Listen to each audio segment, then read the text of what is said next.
once we get to the three, yeah, Okay. I can't do that. All right, so let's work on those again. So is everybody okay? Back solutions? The back solution is usually nice. Here's your stair step. This time I wrote it the right way. Here's your step. So you're just substituting back in and back to this one. If you check this on your matrix, make sure you fill these with zeros. Go by the longest one to check it with in your matrix. You don't have to because we didn't really learn it yet, but it's just for your own information, FYI. It helps. Okay? Substitute back.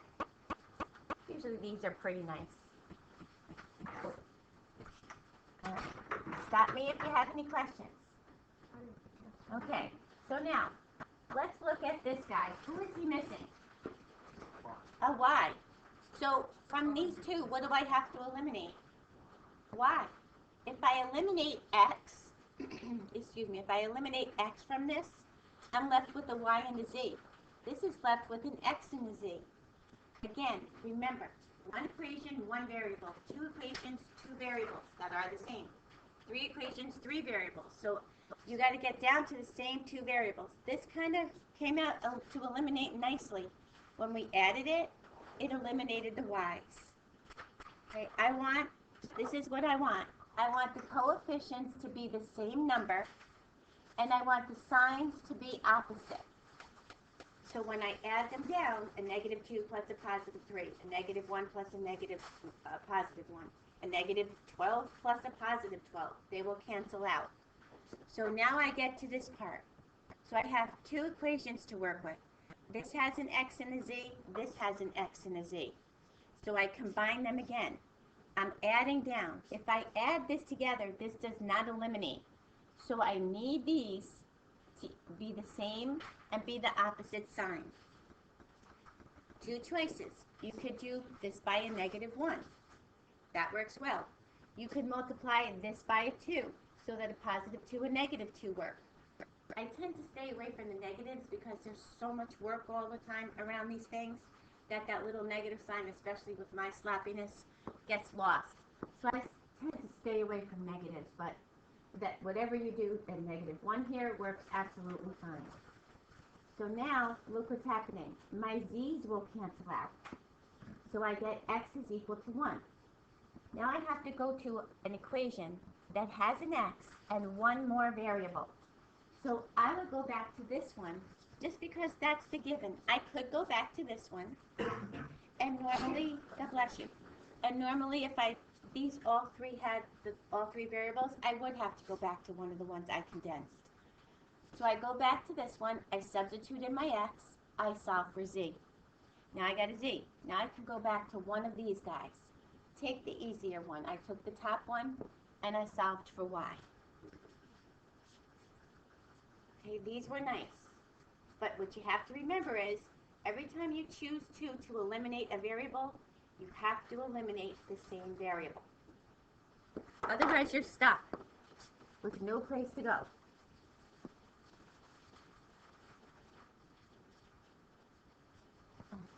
Part board right in the middle. Doesn't let us. This one was a tough one. Yeah, I got weird. I got like -7/19, and then I got 7. All right, so let's work this out together. Gabby, looking at these three, I'm going to label these. Start like this. Pick me a variable that you would like to eliminate. With y.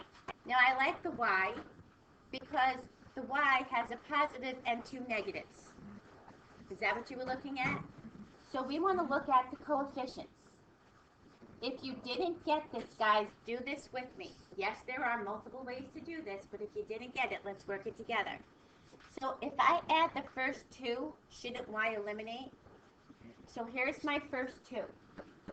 As I add these together, I don't have to change anything. My y's are going to eliminate. I add this down. This comes out. I add this down. If it helps you, put ones next to those in case you don't miss the coefficient. I add this down. Watch what you add down to. Watch the negative signs, especially when you write them over or you multiply by a negative. Most kids lose the negative signs. And what happens too is sometimes you rewrite these equations 3 times.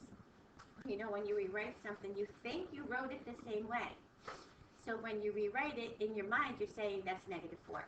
Check to make sure it's -4. Or ask someone else to check it. Okay, so now, we've got one equation here that's workable. So I have to go back and eliminate the y from 2 more. Gabby, which ones would you like to use?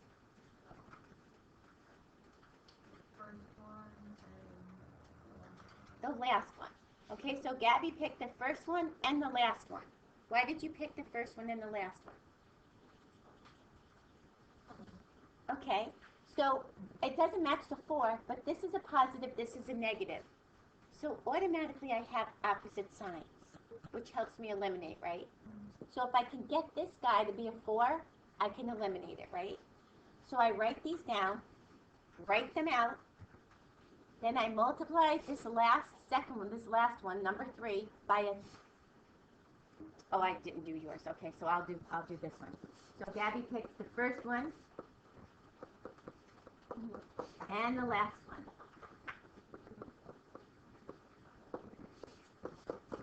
I need these to be the same coefficient. So I can multiply this guy by a 2. If I multiply it by a 2, all the way across, I get 8x minus 4y plus 2z equals 12. Okay? If you can read from top to bottom, do it. If not, rewrite this one underneath. This is another time kids make mistakes. Trying to go from top to bottom, what happens is your eye sometimes goes to this one instead. So just rewrite it. So when I add down, I get 10x, I eliminate the y, plus 3z equals 16. I'm going to call this b. 8, thank you. Keep track of me. I can't work and do this at the same time I talk. So I keep track of this. This is my A, this is my B. Label them. So now you're going to put your A and your B together. So I'm going to put my A here,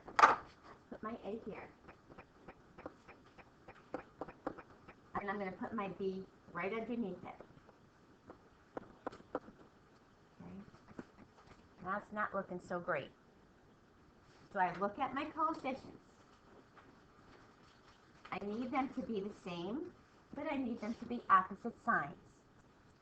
So, Amanda, which one would you like to eliminate?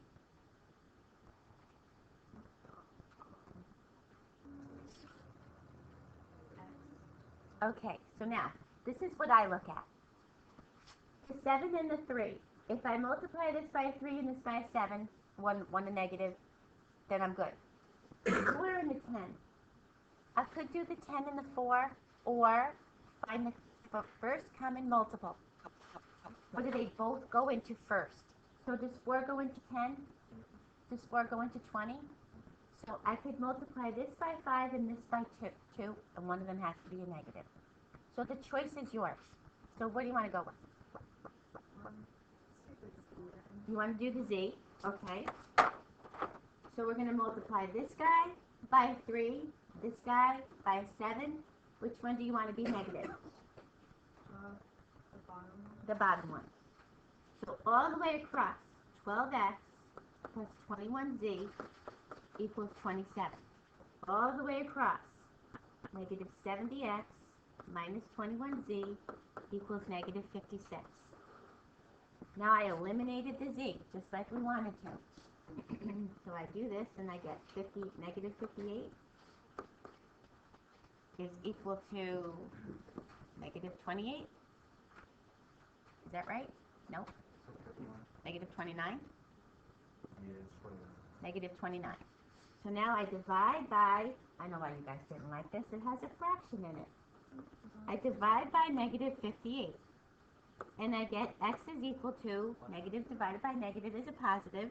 Reduce it, I get 1/2. So I finally have one solution. So somewhere along my line, I put my x equals 1/2. Now, I have to back this up. I can't use any of these. They have 3 variables. I can either use my A or my B. Which one would you like to use? In this case, what I would look at is my fraction. This is an even number, right? It's going into X. Both of those coefficients, are they both even? So it doesn't matter which one. So let's go with A.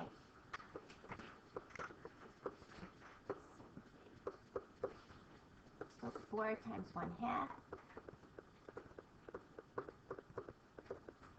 So this gives me 2. Let's subtract 2. So I get 7z equals to 7. And z is equal to 1. So now I got another one. Now I got to find a y. None of my 2 had a y in it. So I come back to one of these guys. Because I have an x, I have a z. If I plug it in, I get the y. Which one? First one? Graham says, let's go with the first one. So that works for me. Whoa, I did this yesterday too. I went too high, sorry. I'll come down here.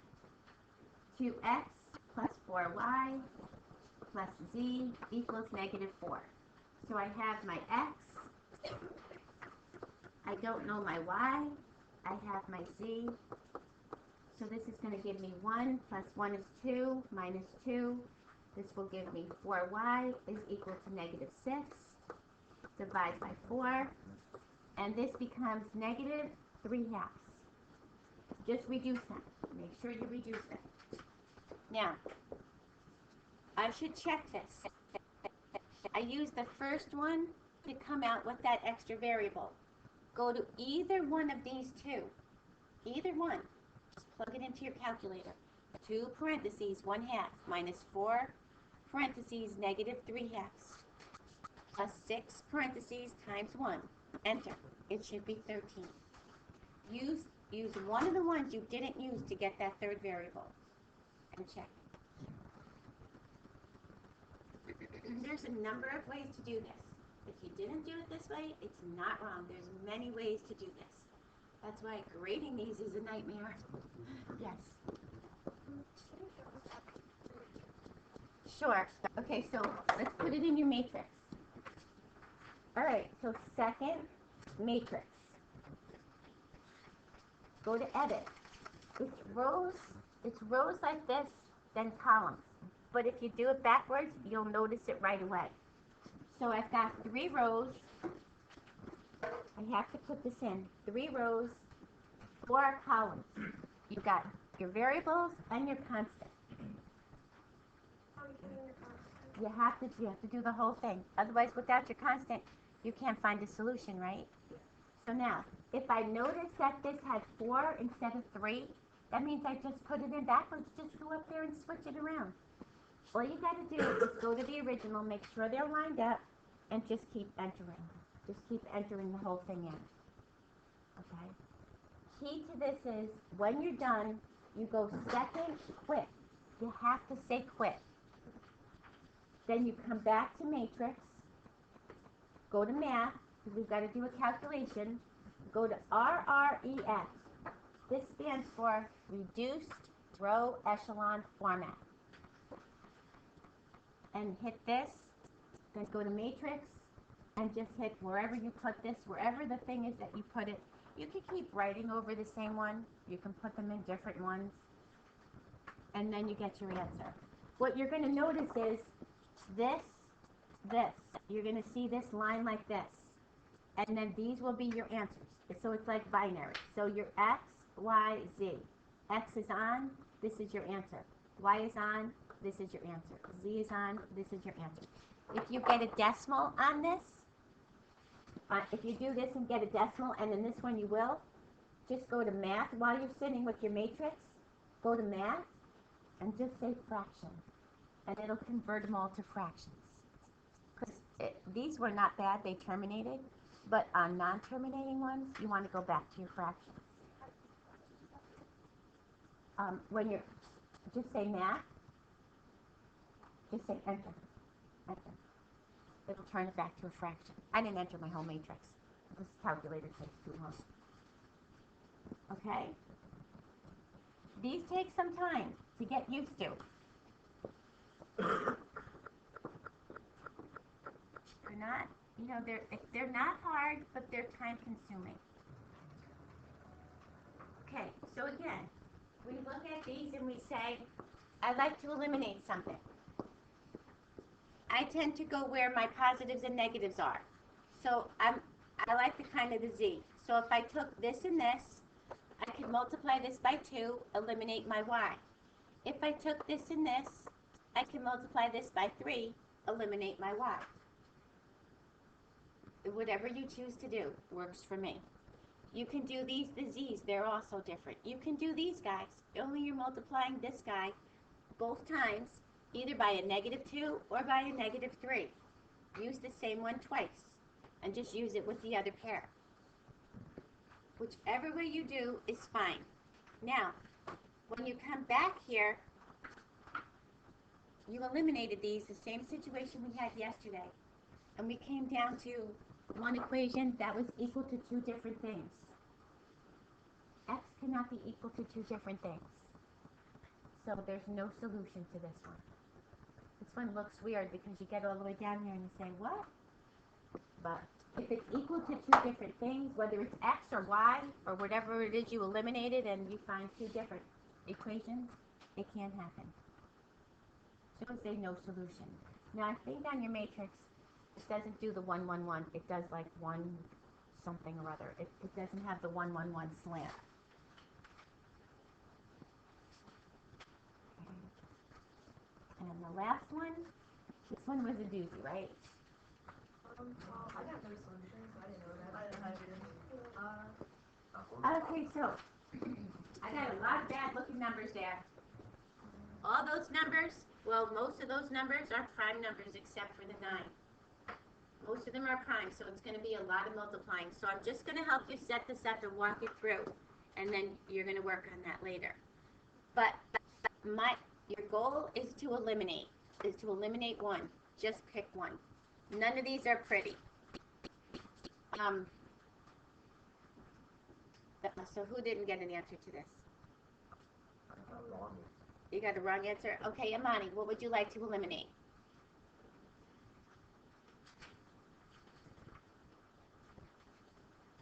Okay, let's work on the X. So I like this one first, right? Because they're both the same.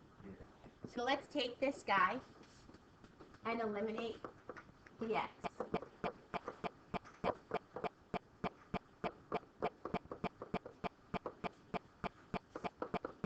All right, one of them gets multiplied by a 0. Sorry, by a -1. I'm going to multiply the top by a -1, only because this way I only need to rewrite that one down here. Make my life a little bit simpler, right? So -3x minus 3y minus 5z equals -1. Always check this last dash, that you multiplied all the way across. And in our minds, we know we did, but maybe on your paper, you actually didn't. So make sure you did. Eliminate, you get 2y plus 4z equals -1. We call this a.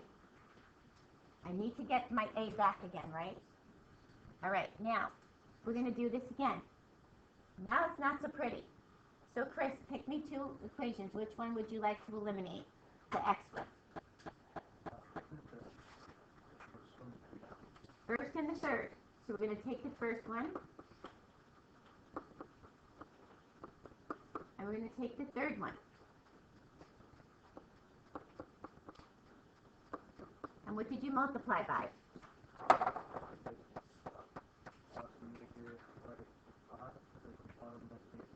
And the bottom by -3. So go like this. Just put a little box around that. You need them to be the same coefficient, but opposite signs. So Chris said, I'll multiply the bottom by the negative. And there's no common one other than 15. So multiply all the way across.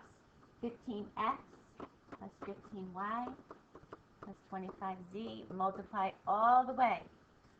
-15x minus 27y minus 51. Z. And anything times a 0, 0.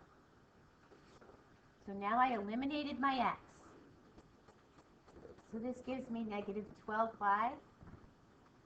And this gives me negative 26z. Am I right? Keep checking on me. Okay, now I have an A and a B. I'm just going to put them together and see what I got so far. So I take my A. I take my B.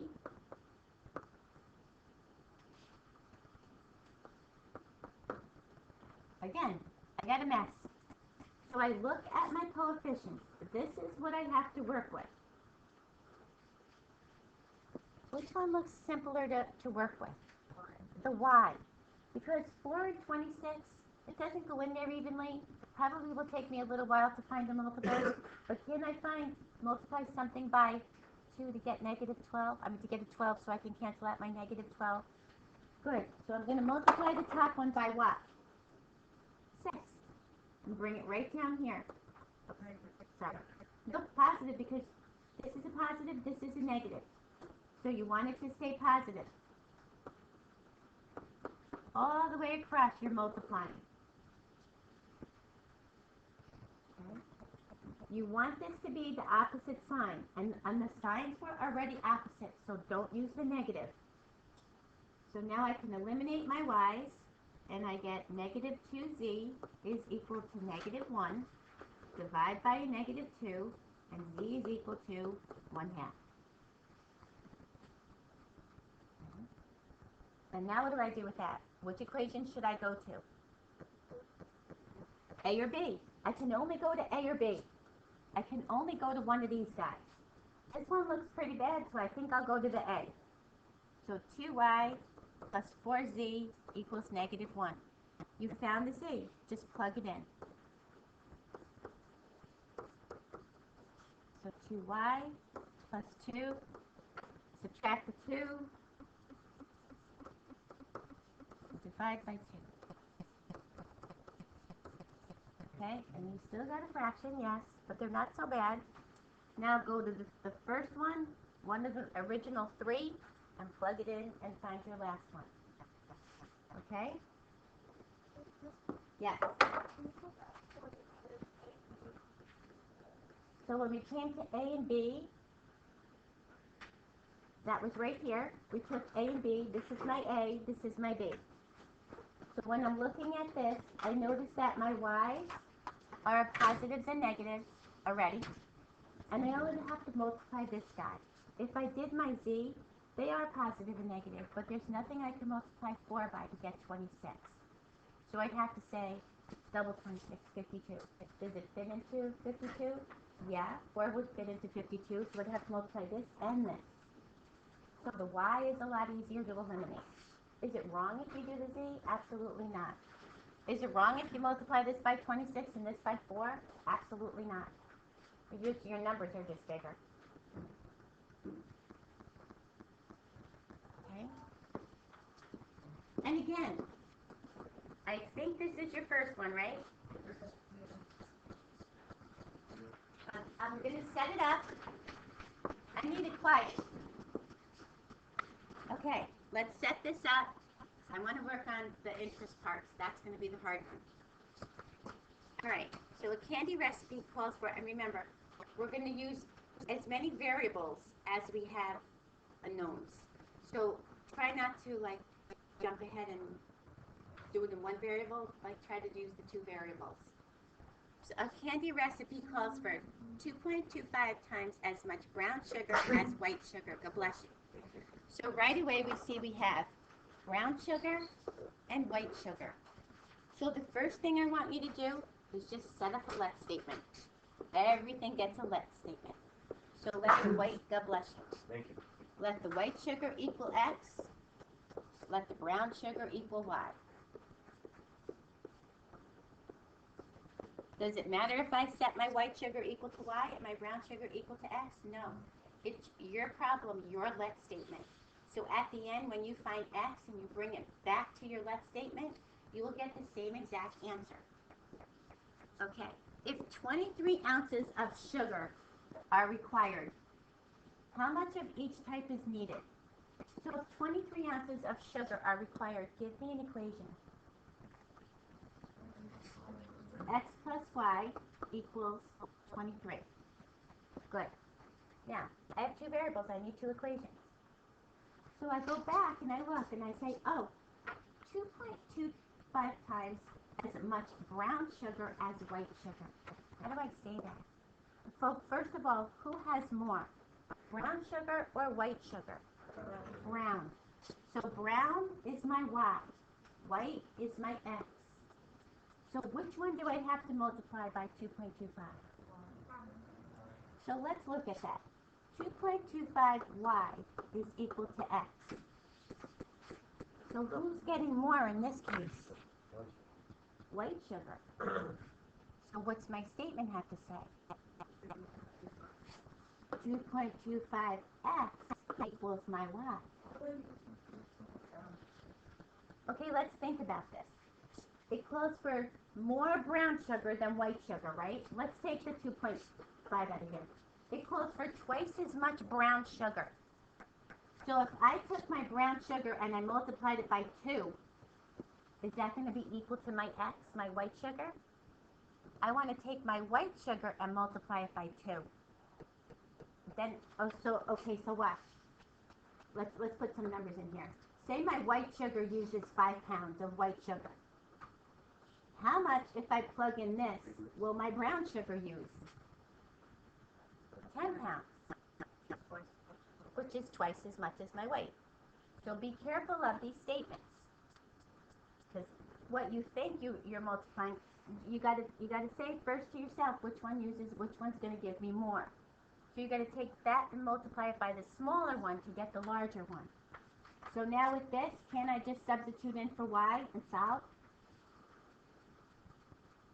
I can substitute it in. Agree? Okay. All right. The rest of that one you can finish.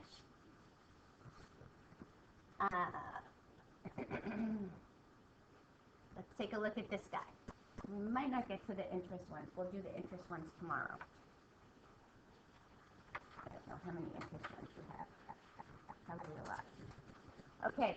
Tank can row a boat 1 mile upstream against the current, and he can row the same distance downstream in 13 minutes. How is that possible? Current. What does the current do? Pushes him if it's in the direction of the current, and what does it do against the current? Pulls you back, right? Takes you longer. It's like when there's wind outside. If it's windy and the wind is blowing at you, isn't it harder to walk towards that part? If the wind is behind you, think about like any sports. If you play baseball or anything with a ball, if the wind is at your back, doesn't your ball go further when you hit it? You know, if the wind is at you, doesn't it kind of hang in the air a little bit? Say, oh, look at that ball. It's kind of hanging up there a little bit. So we've got the same distance. Guys, if both the rowing speed and the current speed are constant, they're not going to change. We need to find his rowing speed and the speed of the current. So how many variables do we have? 2. We have 2 variables. What are they? Okay, let x equal the rowing speed. Doesn't matter again which one you put. Let y equal the speed of the current. Okay, now, I need some kind of a formula here. What kind of formula should we use? I know I have distance. I know I have time. I know speed is a rate. What formula are we looking at? Distance equals rate times time. This is one you use since like 7th grade. I taught 8th grade. Yeah. Distance equals rate times time. You just didn't see it like this. You saw, I have a car, and I'm going 30 miles an hour, and I'm traveling for 5 hours. How far did I go? Do you remember doing this? So you said 30 times 5. Oh, I went 150 miles. Is this any different? I just don't know. Like they're really easy now. Well, because, yeah, remember doing those? And then you transform that formula when you wanted to find the rate or you wanted to find the time. This is like a very, very famous one. All right, so we know your two distances are the same. All right, so he's going how far? What is his distance? 1 mile. 1 mile. Good. So he's got two different rates. We've got the rate of the rowing speed and the rate of the current. And we have two times. We have his time there and coming back. Okay. So now I'm sorry. 1 mile. Yeah. So let's work with this. So my rate times my time. My time is what? So let's do one thing, 24 miles. This is against the current. My rate is what? My rowing speed should be x, right? But there's a current. Is the current working with or against me? So should I add or subtract it? Subtract it. Okay, again, rate times time. This is my time. So my rate again is x, but the current is helping me now, right? So you add them.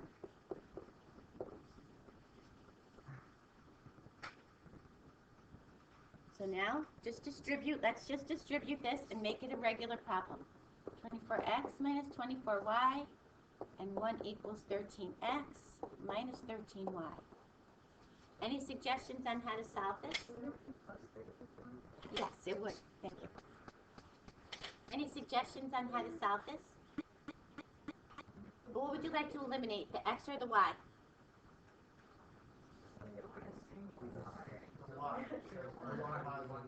Good. I'm going to go for the y like Chris said and Danny said. It's got a positive and a negative there. So what shall I multiply? And you're going to see it doesn't really matter. What shall I multiply the top one by? 13. What should I multiply the bottom one by? 24. So I'll give you what this is. This is 312. So 24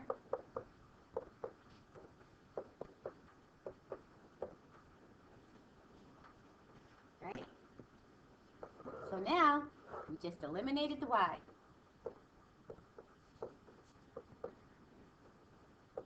How do I solve for x? Divide by 624. That's a decimal. This one you're going to have to round to 3 decimal places. Why can't you leave it as what? You can leave it as a reduced fraction, but speed is usually like with a number, not a fraction. So again, this is the speed of your rowing speed. And then you're going to plug it in and find your other one. All right, let me tell you just which ones to do. Do number 3, do number 4, 6, and 9. And I'll do the interest ones tomorrow with you. Those are a little harder.